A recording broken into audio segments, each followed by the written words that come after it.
In this module, we'll focus on one of DORA's toughest areas, managing ICT third-party risk. You'll learn how to classify outsourcing, design a lifecycle for vendors, align that lifecycle with procurement, and apply the concept of critical or important functions in real operational decisions. Here's the first big mindset shift under DORA. Outsourcing does not mean offloading responsibility. A cloud provider, payment processor, or software vendor can run the technology and deliver the service. But regulators still hold the financial entity fully accountable for the risks, the controls, and any incidents. You can outsource how the work is done. You cannot outsource ownership of the risk or your regulatory obligations when something goes wrong. When regulators examine your third-party risk framework under DORA, they expect 4 solid pillars. First, a complete register of all ICT arrangements, so you always know who delivers which service, under what terms, and for which functions. Second, contracts that truly manage risk, clear security obligations, audit and access rights, and incident and reporting requirements. Third, real oversight, not file and forget. Ongoing monitoring of performance, resilience, and emerging risks. And fourth, broad scope.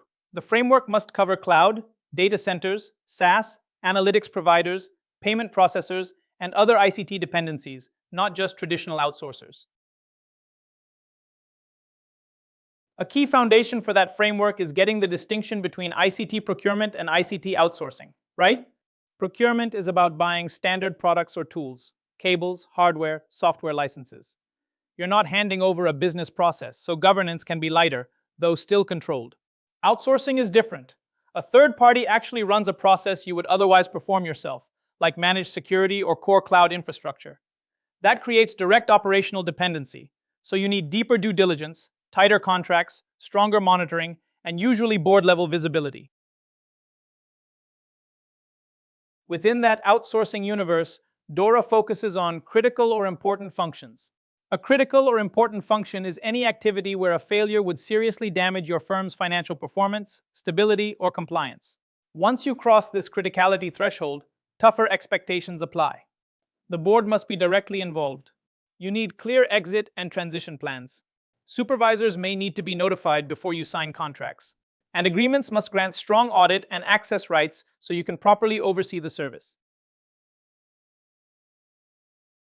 Third-party risk management under DORA is a full life cycle, not a one-off vendor check.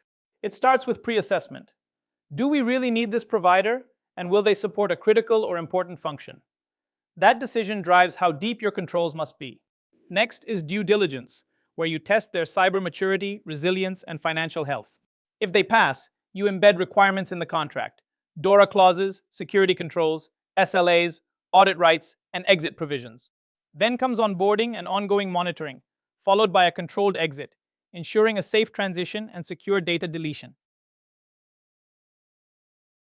When you assess ICT third parties under DORA, cost and basic stability are not enough. You need to understand how deeply your critical services depend on them. That starts with enhanced due diligence, their cyber maturity, resilience posture, data center setup, access controls, and even physical security. Then consider concentration risk. At entity level, ask, are several critical processes sitting on the same cloud or SaaS platform? At sector level, could an outage at a dominant provider disrupt the whole market? Finally, examine sub-outsourcing. Fourth-party failures can still knock out your services, so they must feature in your risk analysis and scenario testing. Once you've chosen a provider, the contract becomes a primary control under DORA, not just paperwork. If a right or obligation is missing, assume you do not have it. You need explicit access and audit rights, clear security and data requirements, strict incident reporting timelines, and commitments to support resilience testing, including threat-led penetration tests where relevant. Oversight then shifts from signing a contract to monitoring performance in real time. DORA pushes organizations away from occasional reviews toward continuous data-driven monitoring of resilience. In practice, that means live visibility of uptime, latency, incident volumes, patching status, and security test results, all linked to clearly defined thresholds.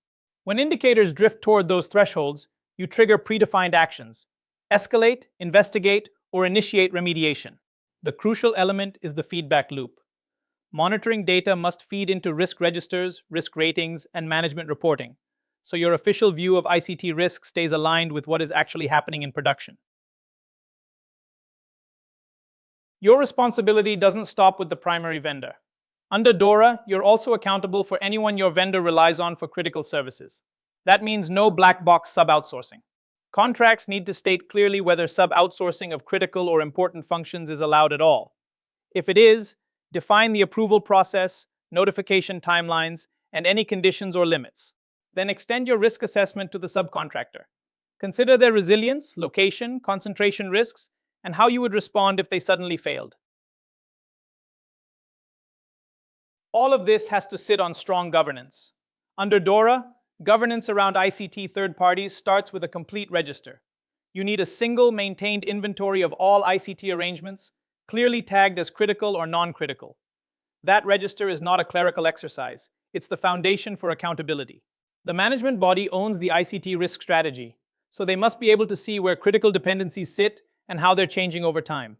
From there, regular reporting closes the loop. Performance of critical providers, signs of concentration risk, and any emerging issues all need to be tracked and escalated.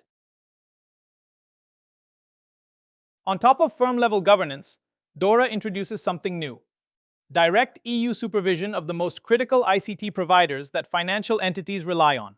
Instead of every bank or insurer trying to oversee hyperscale cloud or core infrastructure alone, the European supervisory authorities step in and coordinate oversight. A key point, though: this doesn't replace your own responsibilities. You can leverage findings from EU oversight, but you still must manage and evidence third-party risk yourself. Planning for the end of a relationship is just as important as managing the start. Under DORA, exit strategies for critical ICT providers can't be vague PowerPoint wishes. You need clear data portability. Specify formats, transfer mechanisms, and deadlines so you can actually retrieve and reuse your data.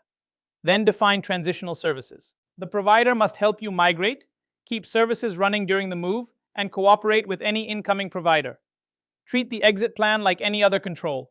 Test it periodically, at least in tabletop form. Finally, require secure deletion with evidence so no residual data stays in old environments.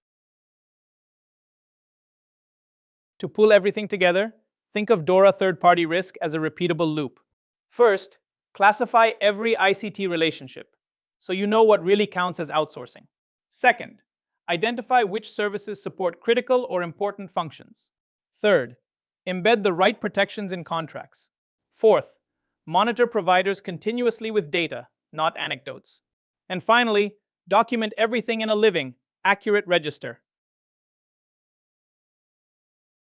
When the next major outage or cyber attack hits, the question is, will you simply tick the DORA box, or will your organization keep serving customers while others scramble? This course is about turning DORA into an advantage, a practical blueprint for resilience, trust, and competitive strength.